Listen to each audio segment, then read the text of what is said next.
All right, guys. I wanted to talk about something. Unless you were living under a rock, the news yesterday broke that Prodigy sued Gannon Bhur, um, which is, from what I'm aware of, unprecedented in these times with this kind of money on the line, which is wild for me. 17-year-old kid, superstar, next generation, that next Paul Macbeth. You look at him and you say, probably going to win Worlds, probably going to win another USDGC, European Opens on the line, super personable, great for the sport. My first reaction was like most people, where I just said, "Wow, how and why? Why are we doing this? That doesn't make any sense." And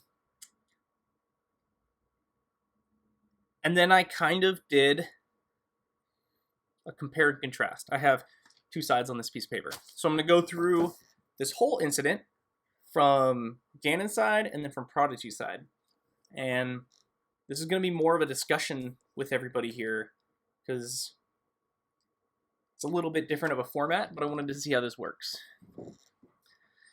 So, from Gannon's side, he felt underappreciated. In the statement from Ulti World, he said that he was owed money. Turned out that was like $500.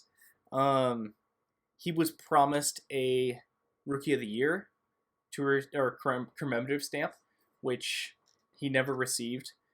And so he's claiming that he has lost revenue, which has voided his contract, which means he is looking for contracts elsewhere. And then from his other side, still, he's saying that he just feels underappreciated. And from a disc retailer, I can understand and sympathize with his feelings.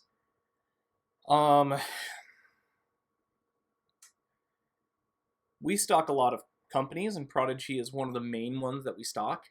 Personally, I really like the plastic. We have a local pro here, Jack Kingsley, who throws it really well. He's over 1,000 rated with it. It doesn't seem to limit people. Gannon Bhur won USDGC with it, so they don't make bad things. But that being said, if I'm a Tour Series pro and 90% of my income comes from selling discs, I'm probably not looking at Prodigy. I was looking through some of our numbers, and it was a little surprising because Prodigy had... their Tour Series don't sell. In comparison, Mason Ford last year sold more discs than more than any other Prodigy player, which is surprising because they have some killers. Alden Harris, Isaac Robinson, Ezra Robinson, Isaac's brother, Gannon, obviously, KJ USA, Luke Humphreys. All of these guys are incredible throwers of the disc. And for some reason, they just can't seem to put it together to sell and make Tour Series quality discs. I had this conversation yesterday with a buddy when this news dropped, and I pointed out, I said, look, if you wanted to go buy a Big Z Zeus, it comes in a bunch of different plastics, but if you wanted to buy a Big Z Zeus stock stamp, the picture is of Zeus throwing a thunderbolt at you. And that's for like a $20 disc.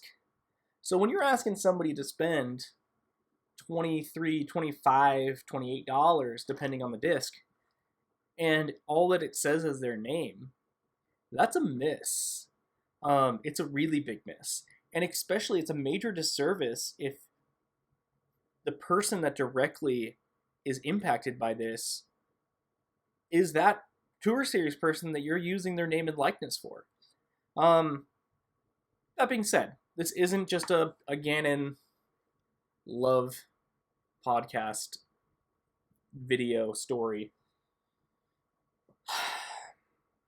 from Prodigy's side. He left his contract a year early. From their perspective, they made his specialty iceberg stamp, and I think they were going to push that pretty hard. It was on D1s, it was on PA3s, it just came out on MX3s or MX1s. And it's an awesome stamp. It's a bird on an iceberg. Like, it looks incredible. I personally really like it. That being said, was it enough? I mean, I don't think so. I think if you have a star like that, you invest in them, and then you get returns from them. Another point that was made is last year Prodigy lost Katrina Allen and Chris Dickerson, USDGC winner and world's champion, multiple-time world champion. And looking back on it, Katrina Allen's contract ended and she looked elsewhere. She just didn't re-sign after her contract. Chris Dickerson, however, had 2 years left on his contract, and he left for Discraft, saying something similar about how Prodigy was underutilizing him, and it felt like a breach of contract. I've heard that Prodigy wasn't too stoked about that. They weren't very happy, so they tried to do legal recourse as well, and it didn't go well. So I think that has something to do with how this is being handled. They don't want their top player, which Chris Dickerson at the time, last year, 2 years ago when he left, last year, he was their top player, hands down. Him and KJ were kind of battling it out, but I mean, Chris was top 5 in almost every tour event that he did. He was always on Jomez. He was always fun to watch.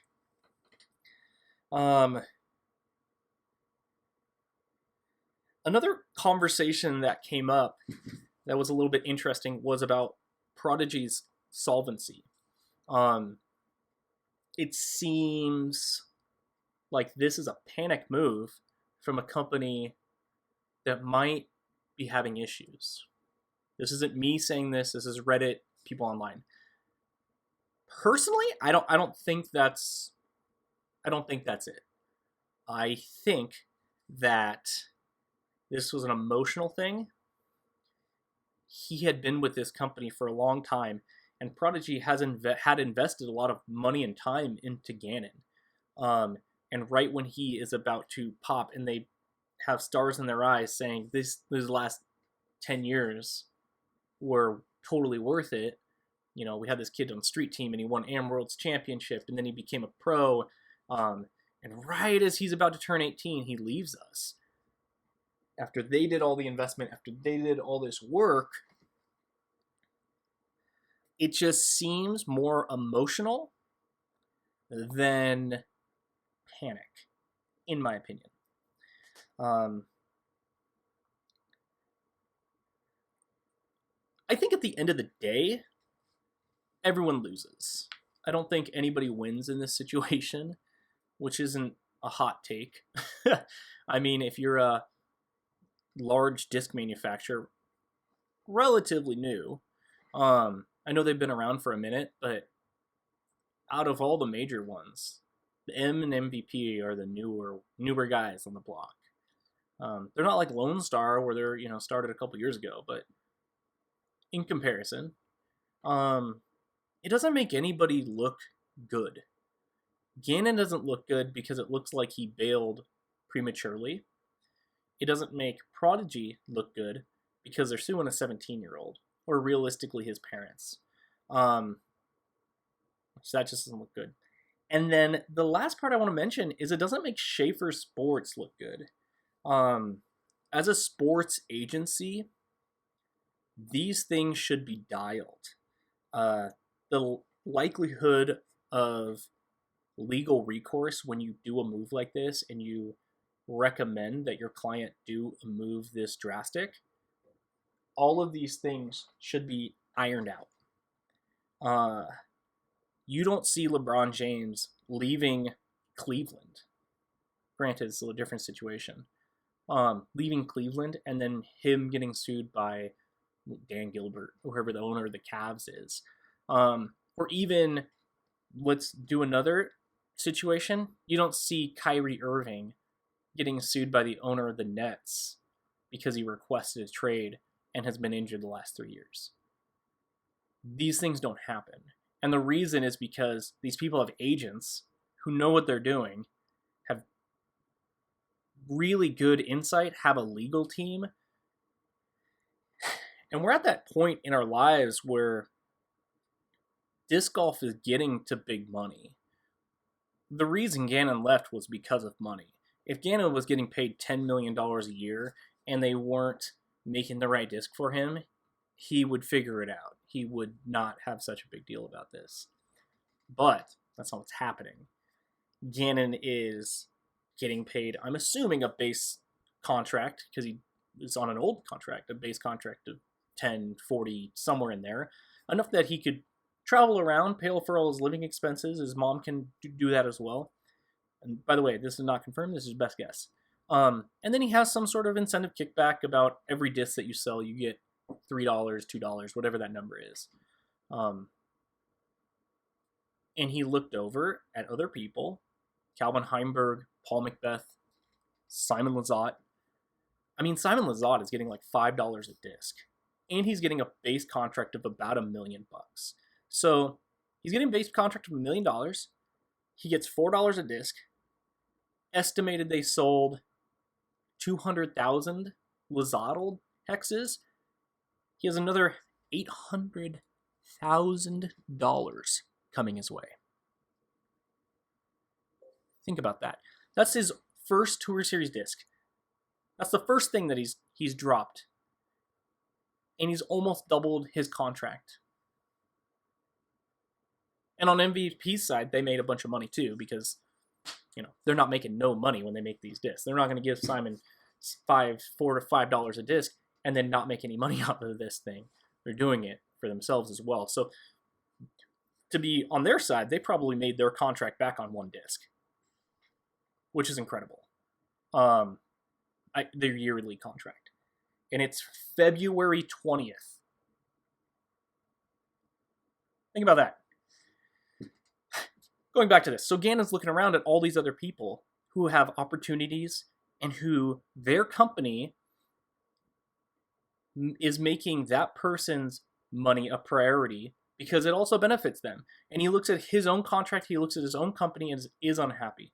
So no one is blameless in this situation. I think Gannon, to an extent, his parents, to an extent, Schaefer Sports, to an extent, Prodigy. Everybody is at fault here. And this should have been handled, obviously, much differently. It's going to be interesting to see how this plays out. If you have a side, drop it in the comments down below. Let me know what you think. If you like this kind of format where we're talking about news and updates, let me know. If you hated it, don't just thumbs down. Just let me know. Just leave a comment about how much you dislike this, and I will stop doing it. But until then, we're going to be trying some new content, some new stuff coming your way, and this is on the block of the list of ideas. Hopefully this all works out. I don't think this works out well ever in any situation in Prodigy's favor. Even if they make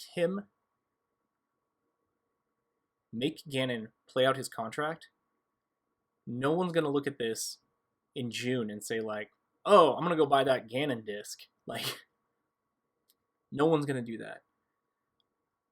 This is such a bad taste. And if you're Isaac Robinson, if you're Ezra Robinson, if you're Alden Harris, Luke Humphreys, KJ is a little different, but like if you're any of these guys, these like A- players that can win any event, but aren't quite there, I think you look at this situation, you say, no, thank you.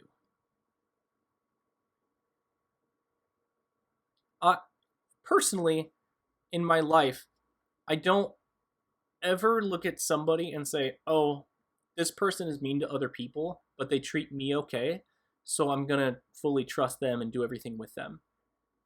How you treat other people is a depiction of how you're going to treat me. And so if you're another up-and-coming star, I think you look at this and you say, I'm going to keep this company at arm's length. I'm only going to do a 1-year contract. Like, let's say Isaac Robinson is up for big money. Like, let's say at the end of this year, his contract is up. I actually don't know specifics on his contract, but let's say at the end of the year that his contract is up. Do you think he's going to sign a 10-year deal with Prodigy? No way. No one will. At least they shouldn't. So, if you're one of those players and Prodigy offers you a big money contract, I think you just put your arms out and you stiff arm them a little bit. If you like the plastic and you like who you're working with, you do 1-year deals, but you don't fully commit on this company, at least until this is ironed out. Until this legal stuff is ironed out and we see what really happened if somebody loses their job over this. Yeah, it's going to negatively impact Prodigy for sure.